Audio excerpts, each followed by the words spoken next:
Hi guys, Solomon's Tales. Sorry I kept you waiting on this one.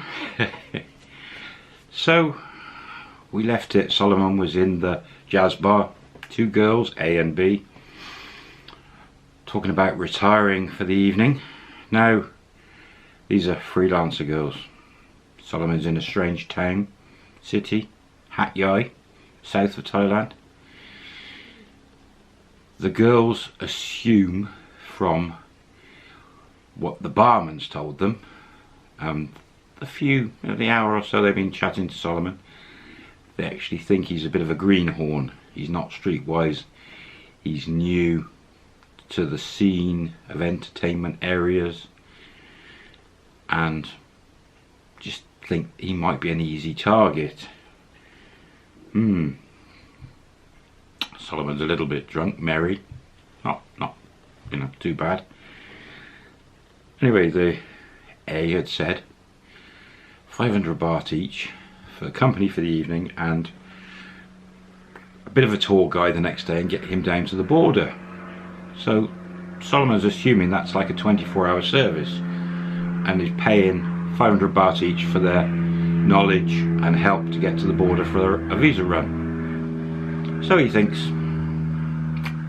the alarm bells are ringing, but they seem nice enough, and he thinks, well, everything's tucked away in a safe, I'm in a hotel, yeah, why not? They can help me tomorrow with a border run. Sounds good. Okay, two girls, but like a pack of wolves. And he says, okay then, I'm cool with that. That's fine.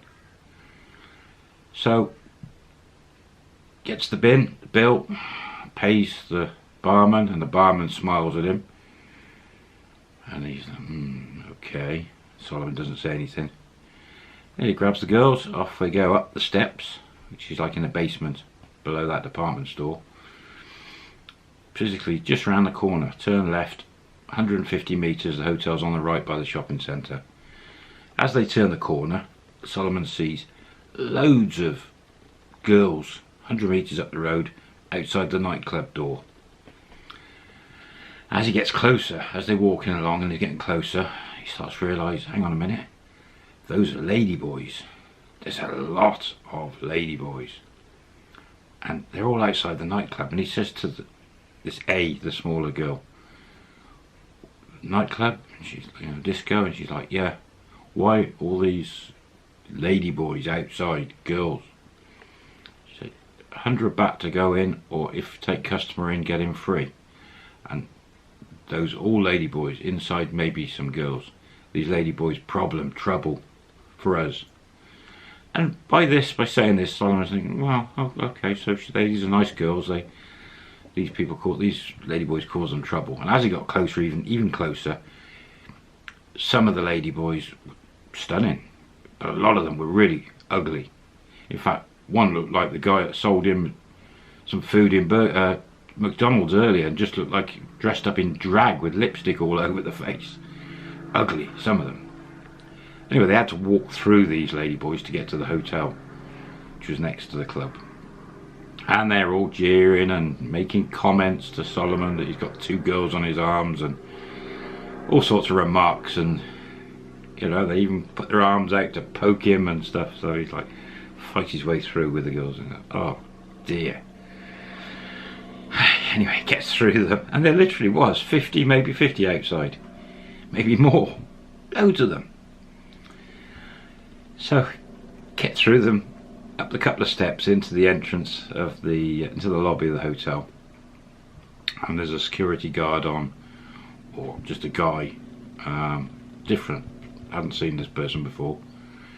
And Solimon asks for the keys, and the guy just looks at the girls, didn't ask for any ID off them or anything. Just, there's your key, I'm not interested. Put his head back down to reading or whatever he was doing behind the counter. So, not very good security. Anyway, up to the room. Now, this bit will probably be X-rated, so I would, we won't go into detail. But,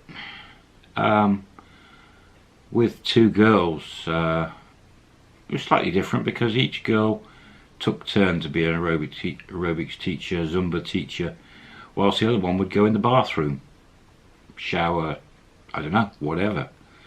Now, in Solomon's mind, this lasted for a few hours, but it might only have been 10 minutes. But the one girl would finish doing a teaching instruction session and then swap and go in the bathroom and the other would come out. Strange. Anyway, this went on for however long it was. And then Solomon was like, oh, I'm tired. And the girls were like, yeah. So B, the taller girl, jumped into the bed to one side with a towel wrapped round her. She'd gone and had a shower. They both went and had a shower. Solomon had a shower as well. Actually, Solomon went first. Then B went in. Solomon jumped into bed. B, the taller one, jumped in. And then the little one A came round, knocked the lights off, jumped in the other side. All fine. So good. Bit of a bonus. Aerobics lessons. Anyway, what seemed probably like 30 minutes or an hour went by, and then the smaller girl, A, got up and was waking Solomon, like prodding him, and he sort of woke up and he's, you know, it's like he was just going off into a nice sleep. And he's like, what do you want? What's wrong? What's, you know? And this girl says, I want to go. I want money. And he's like, what? You know, and he's just, so he sits up and the other girl's fast asleep. And he's like, what? And she said, I want to go, I want money. And he's like, I thought, he's starting to think, I thought you were helping me tomorrow, visa. No, I want to go now. Not happy. I'm like, what? Oh, okay. So he's like, gets out of bed, grabs some boxer shorts and puts them on. And she shoots off in the bathroom, comes back in literally 60 seconds dressed with her bag. So he grabs his jeans off the side. He's only got a couple of thousand baht in the pocket. He pulls out 500 baht. Said, there you go. You know, what about your friend? And she said, this is A, the little one. She said, no, we're not 500 baht. 5,000 baht. And Solomon's like, what are you talking about? She says, 5,000 baht. I want 5,000 baht. And he's like, you agreed 500 baht each in the bar for 24 hours each to help me. No, I want 5,000 baht or I make a problem. Here we go. What on earth is about to happen? So Solomon's, you know, his brain's going and she's in his face and he's like, he thinks, this could turn nasty, this could go so many different ways in a foreign town. The barman laughing, smiling when he left, other girls a bit quieter. What is going on? He's thinking to himself, this is a setup. You know, all along this is more than just the girls working together. He's thinking, oh God, this could be trouble. He thinks, right, I need to get her out of this room. In fact, I need both out of the room. And he's like, there's no way I'm going in my safe, passport, and there's probably 20,000 baht in there. No way am I going in there with these girls in the room. Security, that guy downstairs looked hopeless. What's going to happen here? What could happen? And he's not woken up. He's like, oh, I've got to get her out. Anyway, he says to her, okay, he said, I haven't got any money. I only have a little bit. What do you want to do? You come back tomorrow morning. Come back tomorrow morning. Breakfast. I'll go bank. We'll finish this. And she's like, no, I want money. And he says, I haven't got it. She didn't know he got money in the safe. By this time the other girl's woken up. What's going on? and looking. And Solomon turns to her and says, "Get up, get dressed." And she's like, oh, as if she didn't want to. She didn't seem to be part of this. It was as if she wasn't part of this setup or anything. She was just there as an extra. Anyway, this girl's like, oh, want money. Solomon puts his hand in his pocket. He says, look, I've got 2,000 baht. That's it. She said, nope, I want 5,000 baht. And you've got to pay her 500 baht. He said, oh, at least you're not going to ask me 5,000 baht each. So she's definitely not in on it, this other girl. So he's like, oh God, what could she do? She could go out and get the police and say anything has happened. She might have backup with the barman and other people. He's in a foreign town. There's all them ladyboys outside. This is not good. This is really not good. Could be a really bad situation. But he can't do anything in the room at whatever time it is, 12, 1 in the morning. He's on his own. The security be no good. He's got to get them out the room, get them away until he can get some sort of help in the morning with the woman reception, maybe. So he thinks, right, he says to the girl, here's 2,000 baht. That's it. Come back morning, breakfast, 9 o'clock. We'll go bank. So by offering her the extra money, she thinks she's going to get it. She's got 2,000 baht in the hand. There's a chance that she'll be like, okay. She stands and looks at him. He said, that's all I've got now. Bank not open.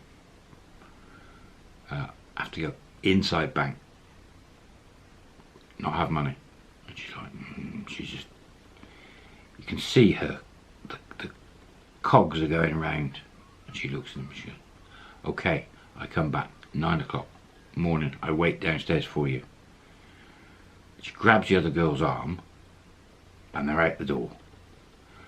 Solomon closes the door, locks the door, and he's like, oh God, I've fallen for that one. Now he wants to explore Hat Yai.